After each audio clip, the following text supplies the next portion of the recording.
morning. I thought, just for something different today, we might start with a treat. Would you like a treat? You would? Okay.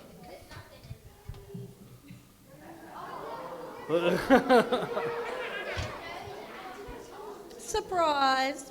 All right, so I've got some really cool stuff in here. I've got Turkish Delight. Do you like Turkish Delight? I've got cherry ripes.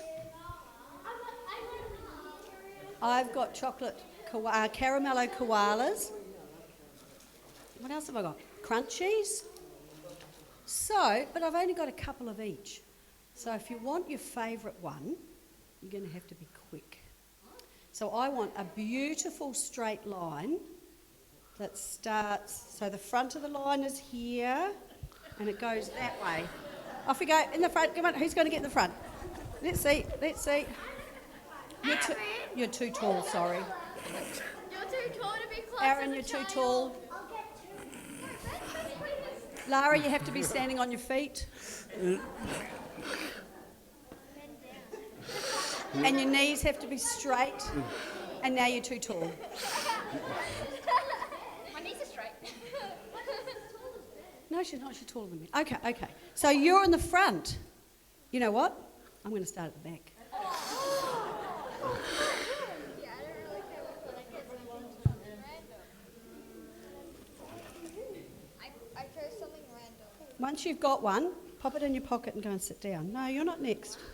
You're next. No, you can go and sit down again once you've got it. No, you can have one.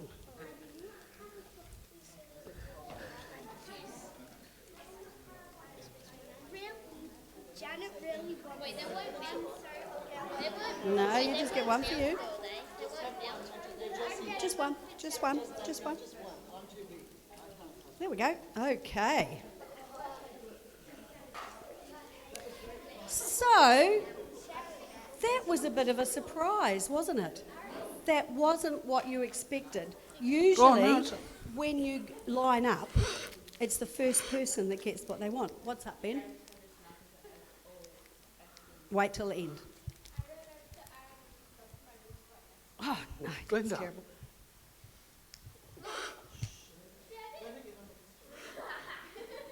Oh, some people just have to cheat, don't they? It's terrible. Listen, that was a bit of a surprise, and Jesus has got a bit of a surprise for us today. So listen to what he said. In Luke chapter 14, verse 7, he says, he went on to tell a story to the guests around the table. So you know when you sit around the table to have a meal. Noticing how each had tried to get the best seat, he said, when somebody invites you to dinner, don't take the best seat.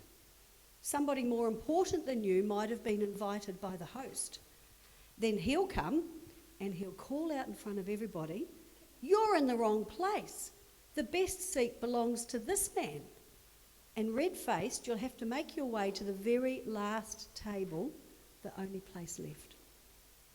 When you're invited to dinner, go and sit at the last place. Then when the host comes up to you, he might say, friend, come up to the front. That will give the dinner guest something to talk about. What I'm saying is, if you walk around with your nose in the air, you're going to end up flat on your face.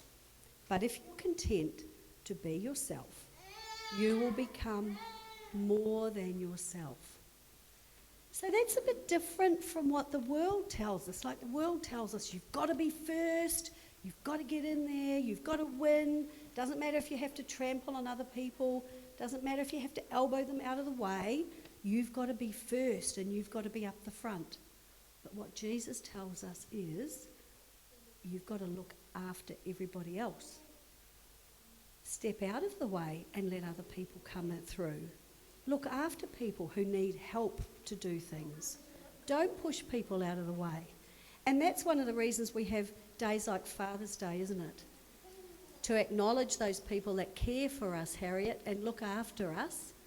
And so today, what I want you to do is I want you to make sure you thank somebody who cares about you. And this week, I want you to show somebody else that you care about them by putting them in first place. Can you do that? Let's pray.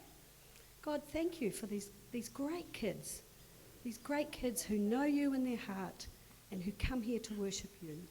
And we pray, Lord, that you will just go with them this week as they do whatever it is that they need to do this week. In your name, amen. Amen.